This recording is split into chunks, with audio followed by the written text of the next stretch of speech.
A splendid evening it is to you viewers. Welcome to Equity News right here on Equity Access, your aerial perspective of stock market developments and of developments in the Zimbabwean economy.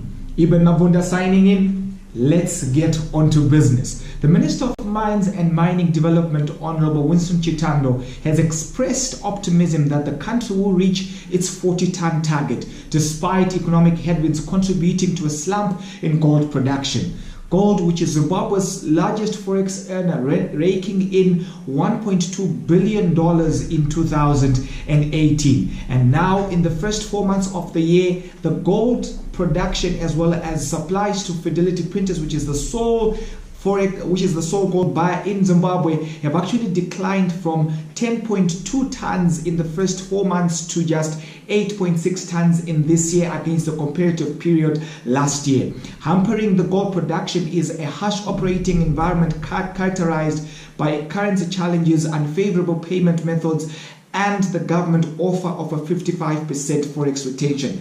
Well, let's just get into the stats so that you get an understanding of where Zimbabwe is coming from with regards to the gold figures as well as what you can expect going forward. So this is how Zimbabwe has performed over the past several years, from 2000 moving right up to 2018. In 2000, we recorded 22 tons, a dip there to 12.6 tons in 2003, an increase in 2004 to 21.3 tons. Then in 2008, we hit a low of 3.6 tons. Since then, the figures have moved in an upward trajectory right up to 33.2 tons in the year 2018. Now, government expected the upward trend to continue, but that seems not to be the case, because if you look at the stats, you compare how Zimbabwe has fared from January of 2018 to December of 2018 there, which brought us 33.2 tons, and you look at what is actually played out in the first 4 months of the year, you'd realize that from this period to this period, we recorded 10.2 tons, but now from January to April of this year,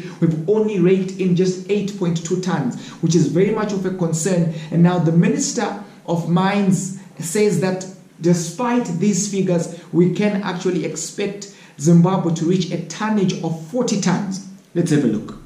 We still remain, in a situation where we are targeting 40 tons.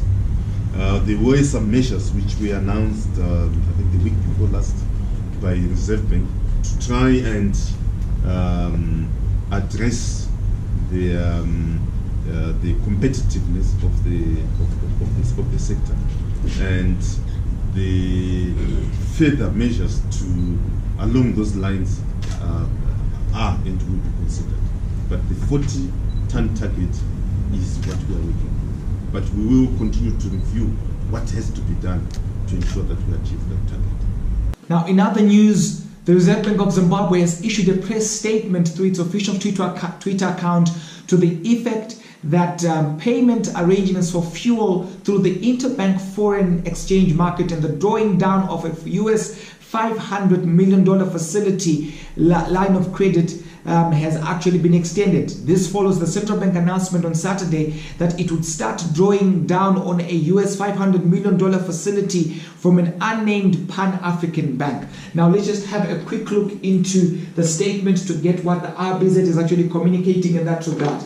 The press statement here, a key statement in the press statement reads, the Reserve Bank of Zimbabwe is pleased to advise the public that with effect from the 21st of May, which is tomorrow, the procurement of fuel by the oil marketing companies shall be done through the interbank foreign exchange market. There shall be only one foreign exchange rate to be used in the market for the importation of goods and services. This means that the 1:1 exchange rate that was being used by OMCs for the procurement of fuel will be discontinued with immediate effect. Big story is that the fuel prices will likely increase, or should I say definitely increase, as a result of this pronouncement. And definitely this should have a bearing on our inflation, which has actually been soaring over the past few months. And now you look at the inflation trend there from October, you can see how inflation has actually soared. And for the month of April, you can see an inflation of 75.85. Now, government has said that we can expect inflation to come off in the last quarter of the year due to the base effect. But with this particular announcement, we are likely to see inflation soaring and raging on and on. As we make progress and moving on to other business news, Nedbank has released its financials for the 2018 financial year. According to the results, there has been a growth with regards to its profit after tax from by 82% to $14.3 million. Operating income also grew $35 million from $35 million to $49 million, while its assets grew from $369 million to $433 million. Let's just get into the stats so that you see how the firm has performed over the past few years. 2014, $5.4 million in profit after tax. 2015, 5.8, 2016, 5.7, 2017, 7.9, and now 2018, $4.9 million in profit after tax. Of note, of course, is the fact that the corporation changed its name from MBCA to Nedbank, and what is contributing to this particular trend there is how they moved into digitalization and a few adjustments that have come into effect as a result of the transformation. Moving on to the United States, where an interesting development has actually taken place with Google cutting ties with Huawei. This is an offshoot of the intensification of the trade war between China and the United States of America. Just last week, Wikipedia was banned from operating in China, while Huawei was banned from operating in the United States of America. And now Google cuts off ties with Huawei. An interesting development. It remains to be seen what actually plays out as the trade war gains momentum. This concludes the news bulletin. Up next is a news review. Please stay tuned.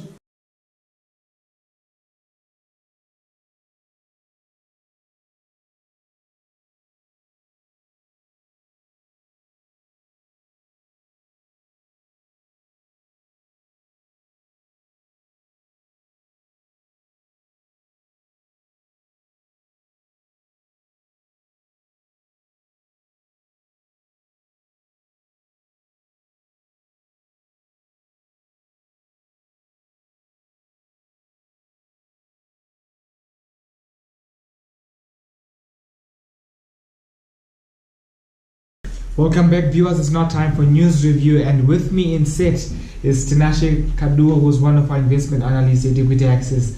Tinashe, good evening and welcome to the show. Yes, Ben, how are you doing today? Fantastic. Yourself? I'm very well. Beautiful. Let's get the ball rolling.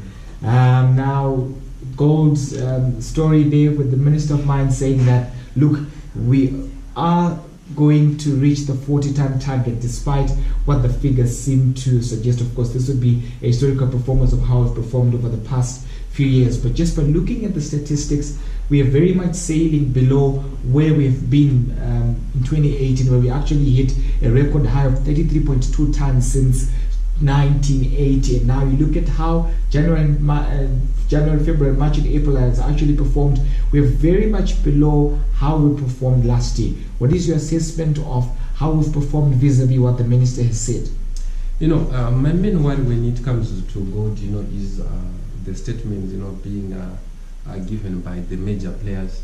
You look at Blanket Mine was actually saying that their production is also below target, and even other players, you know, those other secondary producers like your platinum producers, they were also saying that their production is also below target. But if you look at what is actually causing that is 2019, we actually know we had a slow start to the year, where we had so many economic headwinds that we are facing as a nation. But as well, prices for gold, they actually, you know, started also on a low net, but they actually improved around February and March. But going forward, I think what will be key in driving production or in inducing these players, you know, to ramp up production is to solve these sticking issues to do with allocations of foreign currency.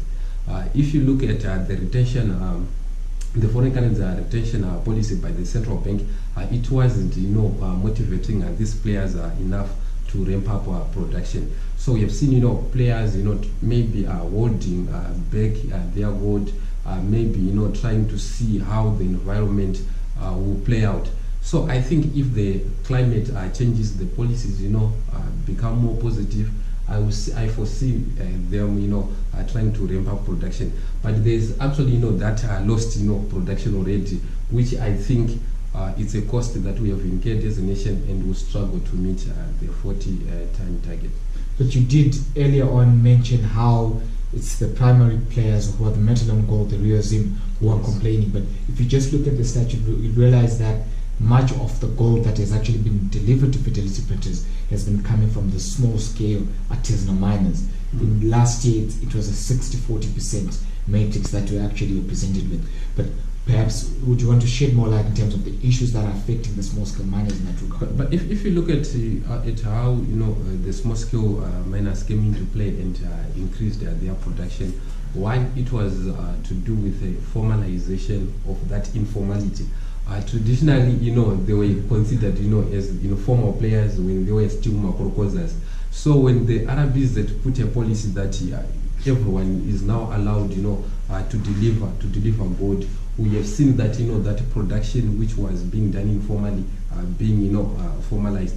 So that increase in terms of their contribution, it was, that transition from the informality that was playing, before, then to the current stage where they are now being considered as formal entities. But if you look at these small-scale miners, they are also, being affected by the issues to do with foreign currency as well. I have, had an interaction with some of them, and they were actually complaining that they are not getting their foreign payments in time. And we have seen, these cases where Metalum is actually suing the government that, the central bank is failing to pay or to pay for their gold that they had delivered, and they are actually suing the central bank. So these are the issues that are at play, and the foreign currency issue is one of those things that is actually demotivating producers, especially all those producers that are into export business. I realize. Now, just very briefly, do you think that we'll be able to hit that 40-ton target? And also, if not, what would be the implication of that? I mean, gold is our largest forex earner, raking in $1.2 billion last year. And now that with decreased figures there, how could that affect us going forward? Just very quickly. I really think that we will actually struggle to meet the 40-ton target. But it will only happen if the environment improves. If maybe the government implements certain policies that will motivate players to ramp up production. But with this lost time already, 3 months, 4 months into the year, and we are failing to produce above last year's production. Okay. I think we will definitely struggle to meet the 40. I realize now, to move on to another interesting development. This has just been tweeted by the RBZ on the official Twitter account, and this is what they have said. That big story there being that, look, there will not be that 1:1 for the fuel importers, but now we'll now have the interbank market system actually determine at what rate the fuel is actually imported, which I think somewhat is good for the economy in the sense that we get an appreciation of where we are as an economy. All the dressing is taken off, and we get to see the economy in its raw state. Right. What do you think is the implication of this? Obviously, fuel prices are going to scale, but what is your perspective with regards to this development? Do you know what, the first thing that I might tell you is, personally, I hate, reactionary policies. I always want, as government to always be proactive rather than being reactive. So if you see what's happening now with the central bank, it's now being reactive. It's actually acknowledging or trying to accept that we don't have the foreign currency. So to continue ring fencing those fuel sector players, I think they are now seeing that policy or that stance is no longer sustainable. Definitely. So they are saying that yes, they should go into the market and try to find the forex for themselves. But you see, fuel is actually a serious, a key input to all production processes. So what we see now is, if the RBZ doesn't, provide the 500 million, which they are saying that they are drawing it down, if they don't, provide that foreign currency, we will see prices, shooting up. And it means that, with this new policy, I won't be surprised to see tomorrow, your price of diesel, your price of petrol being increased by those, by those retail players. The truth is, as a nation, we don't have sufficient foreign currency.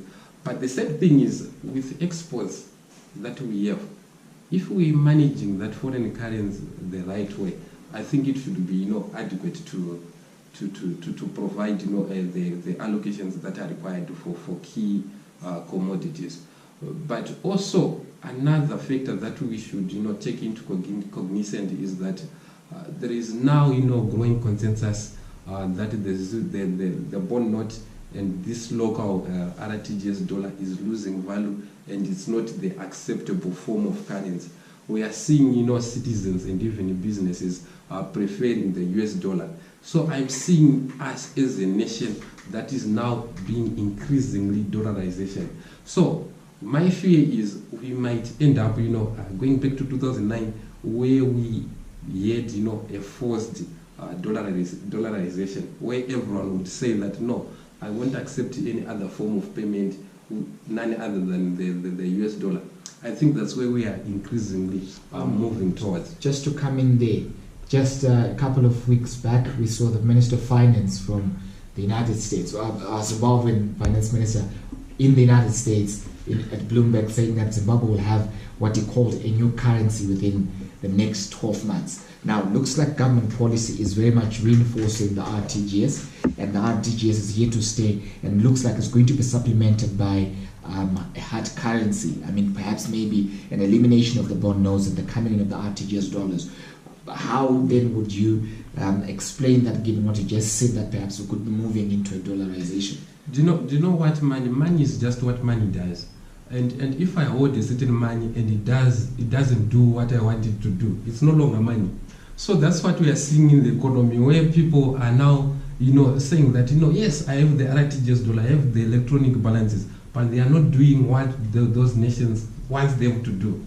So that's the growing consensus. Wherever I go, I'm seeing most retailers, even supermarkets, they will give you a very huge discount if you are paying in US dollars. So it means that that's their preferred form of currency, and you can't force a currency on an individual. There is no way you force that currency on an individual. So I think it will be a sad thing if we go, the forced dollarization route, because it means that some of those people who have done some of their savings, they will lose their savings again, and it will be the third time such a thing happens. So we are seeing people trying to shun away or running away from depositing a lot of their money in the banks, trying to hold your US dollars in their safes at home and something like that. So this is the increasing behavior of what individuals are doing. And what policy should do is to direct individuals and citizens towards a certain behavior which is acceptable. But if policy fails, you see your individuals or your citizens are behaving in a different way or in a certain way, which will actually jeopardize your own intended interventions. So whatever you see is any policy that the government will implement right now, every citizen will try to scrutinize that policy, and maybe have a thought at the back of their mind that, is it a really intended policy? Will this policy last? Is this sustainable, or something like that? So it means, in short, it's a confidence issue, and when confidence is at its lowest ebb, there is no policy, even a good policy, will fail. How confidence inducing is the $500 million that central bank is talking about? Very quickly.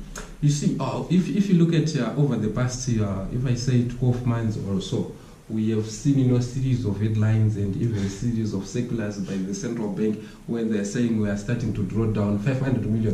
But I don't know what's so special with this figure, 500 million, because it's always 500 million. If you look at dating back the past 12 months. But if you look at it, yes, the facility might be there, but is it enough? Is it sustainable? Because it's debt, and how are we gonna pay back that debt? at what cost are we acquiring that debt? Yeah, because the And Pan the African terms of Bank is it. actually unnamed, eh? Yes. But you see, these are the questions that we have to probe. At what cost are we acquiring that debt? What percentage are we paying as interest? In terms of installments, when are we starting to pay the first installment? Maybe we are mortgaging our assets, gold and the like. So that's the problem that we'll face in the future. We'll say, yes, we are now exporting a lot of tobacco and gold, but you won't see the forex coming in because we would have utilized it already. So that's the problem that we have. We are in a fix. And the only way out, I think, is to grow the economy and maybe prioritize, GDP growth rather than these short-term measures. Fantastic. Now let's get into Nedbank. Their results, of course, they were published just prior to the end of the month of April. But now we are getting on to dissect and get into the nitty-gritties thereof. That is, of course, the profit at $14.3 million for 2018, up from $7.9 million in the year 2017. What is your assessment with regards to the performance of the bank? That's an impressive, performance. If you look at those bubbles, they're actually bubbling up. They are growing big and big and big and big. Yeah, right. From there, 5.4, now we are at 14.3 in terms of profit, up 82% from 7.9 million last year. This is actually, a bank that was in transformation. Your Nedbank, it's former MBCA, and they are now trying to align their business processes towards their parent standards, your Nedbank group. So if you look at the growth in profits, it was actually a result of its the benefits of being a digital bank. It's actually introduced the systems which are aligned to that of Nedbank Group, and it made its processes more efficient, and also they benefited in terms of increased transactions on their digital platforms. If we go to the revenue, this their cost. Of recent, on their cost, they actually managed to contain their cost. If you look at the inflation levels that we experienced last year, inflation ended the year at 42%, but they managed to grow the cost. They only grew by less than 24%, which is impressive. But of note, they said that the huge jump in cost was a result of a once-off non-recurring cost, which was linked to your staff and remuneration increases in line with the inflationary environment. Then if you look at the efficiency ratios, you are seeing the cost-to-income ratio coming down, implying that, like what I said, that with becoming more digital, leveraging on technology, you become more efficient. The cost of funds has also come down, and consequently, because of those higher profits, return to equity and even your return to assets is trending upwards. And these actually some very nice figures there. I mean, the cost of funds has gone down, return on equity has actually been increasing, and return on assets, I mean, quite a positive performance. And given the fact that they've actually been able to balance their costs, I think that goes out quite positives there for the bank. Yes, it's actually very positive. And if you look at it, when a bank becomes more digital, it means they are now spending less on fixed costs. Your brick and mortar, they are now leveraging much on technology. And looking at the Nedbank Group, it's actually one of those tech-driven banks. And I think that story is positive, especially for Zimbabwe, where we don't have currency in circulation. We rely much on virtual money or on electronic balances. So a digital bank actually augurs well with our environment. So if you look at how it managed to perform on a revenue-wise, this is your net operating income after provisions. The major contributor to that, yes, is still being your net interest income, which is income from your lending activities. But what I have to comment there is the growth in the net interest income was driven by the growth in investment securities, which grew, the contribution which grew from your 19% to 41%. What resulted in that growth in investment securities income was the bank's investment in treasury investments, but the nature of those treasury investments, it's not those TBs that we know for budgetary support. It's not like that.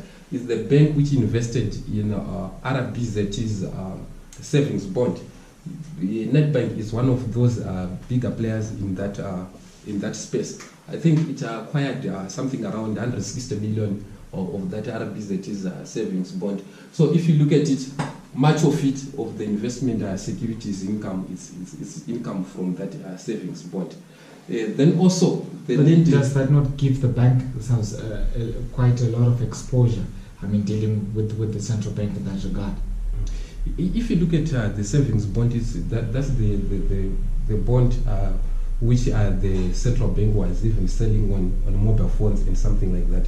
Yes, the exposure is to the central bank, but unlike the normal TBs that we know, this is an exposure to the RBZ rather than the government, rather than the central government. Okay. So in terms of risky-wise, I think it's a better asset than the normal TB. Then also of note is the lending to business and SMEs. Yes, at 41%, down from 52% in terms of contribution. I think it's still a healthy number there. And if you look at their balance sheet, it actually managed to increase its loan book, I think by about 13%. Then also your loans to individuals and home loans, your home loans being your mortgages, contribution is 12%, down from 24%. Maybe in terms of the contribution, it's a result of this huge jump in contribution of investment securities.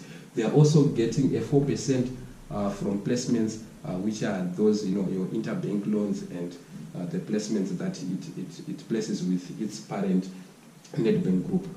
Then the fees and commission income component, you are seeing that 41% of that income is coming from digital banking, which we are saying that when they actually transformed from that brick and mortar, leveraging on their stronger parent, which is being the Nedbank Group, they actually invested much in digital solutions. So you are seeing their fees and commission driven by digital banking. International payments, which is your TT payments or your foreign payments, they are coming in at 15%, but down from 20%. Maybe they are down because of this huge growth in terms of contribution of digital banking. But Nedbank is one of those few Pan-African banks which are at a competitive advantage or a comparative advantage in terms of processing foreign payments in light of this breakdown in correspondent banking relationships. Cash and RTGS fees from the end commissions is now coming in at 20%, down from 36%. For the cash issue, the market doesn't have enough cash, so there are a few withdrawals being done at banks. So most banks, they are losing that revenue from line item. Then RTGS payments, those are your electronic transfers and so forth. Basically, that's how the revenue performed and the contributors to that revenue growth. Coming in to the balance sheet, we are seeing total assets are growing at a constant average growth of 26%, and I think year on year they grew by about 17%. What drove the growth in total assets? It's obviously we are seeing this growth where I said loans to government, but maybe to correct myself there, those are the investment securities, which include the RBZ savings bond, which is around 160 million in their asset sheet. Then you look at the deposits, they've got a constant average growth of 30%, and the jump of I think about 15% year on year last year. That growth now we are seeing is now the market which is appreciating the Nedbank brand. When they moved away from MBC, they actually managed to attract certain depositors. Then loans to the private sector, they remained fairly flat over the past 4 years, but they slightly went up last year, which I said is a positive because they increased their exposure in terms of lending through mortgages and other home loans. But where maybe I want to explain there is the huge drop in RTGS balances, which is actually your money, which is available for withdrawals. What this bank is doing is it's actually substituting, rather leaving money lying idle on RTGS and investing in RBZ's savings bond. So you see the exposure, you are exposed to the same to the same institution, which is the RBZ. So if you leave it lying idle on RTGS, yes, it's still lying idle with the central bank earning nothing. But RBZ is also another savings bond which will give you a bit of interest. Okay. So rationally, you would opt for investing in that savings bond and reduce that exposure on RTGS. That's what basically Nedbank is doing in terms of its strategy. Well, thank you for the insight, Tinashe. Thank you guys for watching. Please stay with us. Up next is a focus on the stock market. Welcome back, viewers. It's now time for Markets Daily, and with me is Jimbumu Anesu. Anesu, good evening and welcome to the show. Thank you, Eben. How are you doing, Mr. Momuda? Can't what complain yourself? Very well, thank you. Beautiful. Now, let's get the ball rolling. Okay, as we get into this, last week the stock market did close off on a positive, pushing their tally up to 8 weeks straight of gains. Now, with that in mind, we did open this week again on a positive, finally pushing one of the 4 indices into the positive for on a year-to-date basis, which would be the industrials index, which did add 1.13% today for it to be 0.06% ahead of its year opening level by selling at 487.37 points, while the all-share index did add 0.12%. It settled at 145.83 points. Mining's index stable again, while the top 10 index did add 0.6% for it to settle at 138.32 points. Now, on the top 10 index, we do realize that there are 5 counters that did move northward of its share price. Notably, cassava was one of the highest moving counters, adding 1.91%, but then it trailed Citco International Limited that did add 2.44% for it to settle at 155 cents. Now, Old Mutual did let up its prior session gains, as it had been coming up very frequently for the past 10 sessions, if I get my figure correct there. But then the all-share index now on a week-to-day basis shows 1.89% strength there, while the mining's index is now pretty much stable, constant, and is at 0% since it has been constant for the last 6 sessions. ZSE top 10 is now up 2.17%, while the industrials is up 1.91%. Just to quickly move on to our rises and fallers, we did have about 10 bulls today versus 9 bears.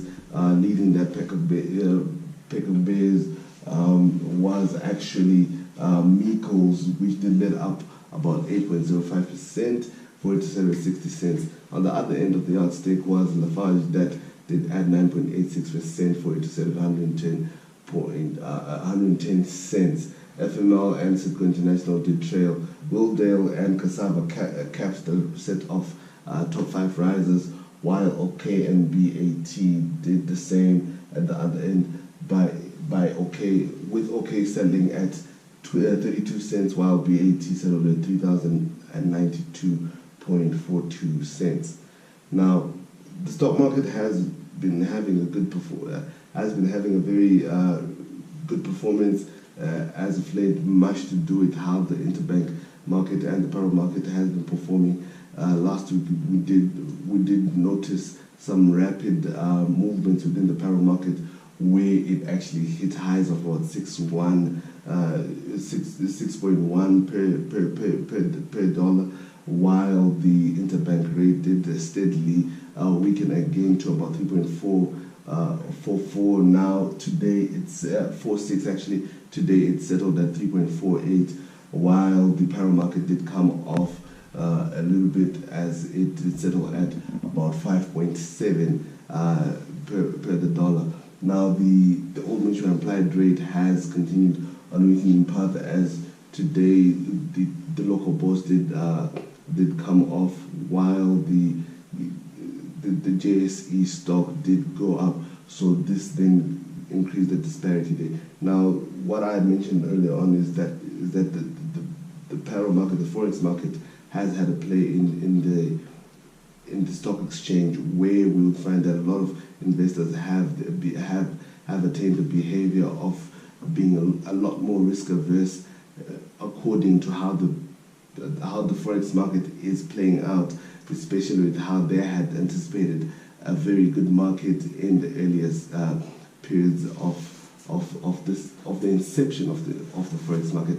Now, with the $500 million coming I was in, about to come into with the $500 million coming in, there may be an anticipation whether the government actually avails the foreign currency on the market. We do realize that earlier on, prior to the introduction of this $500 million that the RBZ is talking about, there has not been much evidence as to how much has been actually traded on the stock, on the forex market, on the interbank market. So without any clarity again going forward, and without any available foreign currency that will be availed to the individuals that do require and request of it, it may still continue to weaken if we don't have those kind of details and information that are made available to us.